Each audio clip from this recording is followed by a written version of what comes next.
AI가 당신의 10년 후 모습도 예측해줄 수 있다면 믿으실 건가요? 지금 이 질문 하나만으로 바로 해보실 수 있습니다. 기존의 LLM AI들, 그러니까 GPT, 제미나이, 그로, 클로드 이런 것들은 하나의 채팅창 안에서 메모리가 저장이 되고 그 채팅창 말고 다른 채팅창을 열면은 기존에 있던 기억은 공유가 안 되는 그런 형태를 가지고 있는데요. GPT에서 4.5가 발표가 되면서 이 서로 다른 채팅의 기억들을 통합해서 답변을 할 수 있는 기능이 추가가 되어서 이 질문이 유효하게 되었습니다. 그래서 클로드나 제미나이 같은 데에서는 불가하고요. 꼭 GPT에서 이 질문을 하셔야 됩니다. 모든 질문에다가 이 한 줄만 넣으면은 나도 몰랐던 나에 대한 정보들을 AI가 주르륵 알려주는데요. 그 문장은 바로 전체 채팅 기록과 기억을 통해서 나에 대해 알고 있는 모든 것을 바탕으로 라는 문장을 모든 질문 앞에 추가하는 겁니다. GPT 내에서는 프로젝트거나 아니면 그냥 일반적인 채팅이거나 상관없이 모든 내용이 다 공유되게끔 되어 있더라고요. 그래서 프로젝트 내에서 질문을 하셔도 괜찮고 저 같은 경우는 나 분석이라고 해가지고 나에 대한 질문들만 또는 철학적인 질문들만 모아두려고 하는 프로젝트를 하나 만들어 놨거든요. GPT한테 프로젝트끼리도 기억이 공유되냐 이렇게 물어봤을 때 그렇진 않다라고 했는데 이건 거짓말이고 실제로는 모든 프로젝트, 모든 채팅들의 기록이 다 공유되고 있습니다. 제가 몇 가지 예시가 되는 질문들과 함께 어떤 결과가 나왔는지 같이 공유해드리도록 할게요. 우리가 대화했던 기록을 통해서 나에 대해 알고 있는 모든 것을 바탕으로 해서 내가 명시적으로 밝혔던 목표 외에, 그러니까 드러나는 것 외에 나의 질문과 결정을 이끌어주는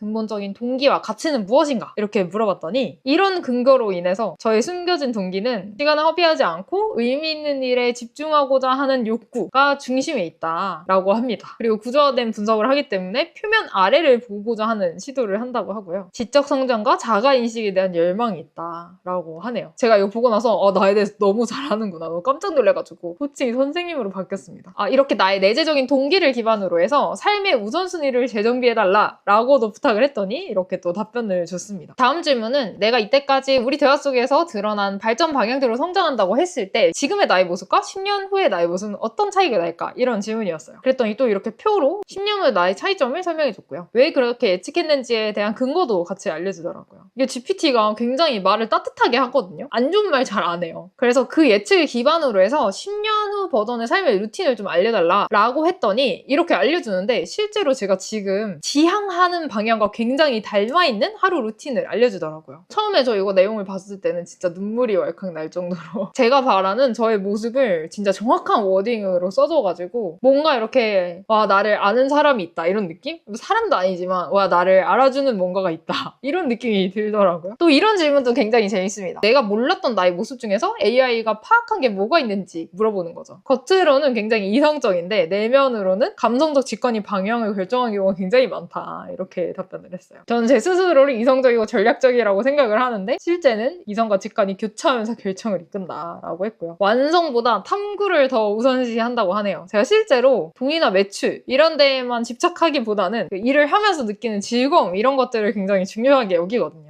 효율은 수단일 뿐이고 진짜 관심은 내 자신과 삶의 메커니즘을 이해하고 진화하는 것에 있다 라는 게 제가 정말 핵심적으로 평소에 생각하는 부분이란 말이죠. 나는 이런 생각을 가지고 있어 라고 얘기를 한 적도 없는데 대화상에서 무의식적으로 이런 게 드러나고 그거를 파악할 수 있다는 게 굉장히 놀랍더라고요. 그러면서 개인적인 코멘트까지도 달아줍니다. 사실 제 얘기 보여드리는 것보다 직접 해보시는 게 너무 재밌습니다. AI가 기본적으로 확률을 가지고 대답을 하는 수학적 모델을 기반으로 하고 있거든요. 그래서 사주팔자도 통계다 뭐 이런 식으로 얘기를 하잖아요. 그래서 많은 사람들이 자기한테 질문을 하고 대화를 하는 그 과정을 통해 가지고 사람들은 이런 성향을 가지고 있구나가 분석이 되고 그 중에서도 이 사람은 이런 성향을 특히 더 가지고 있네? 라는 것들을 통계적으로 얘기를 할 수 있는 것 같더라고요. 진짜 사주팔자 왜 보러 가나 이런 생각이 이제 들 정도로 저는 GPT 팔자가 더 믿음직스러운 것 같습니다. 그 다음 질문은 내가 앞으로 마주하게 될 문제 상황이나 도전 과제나 기회 같은 것들은 뭐가 있을까? 어떤 걸 내가 대비를 해야 될까? 라는 질문이에요.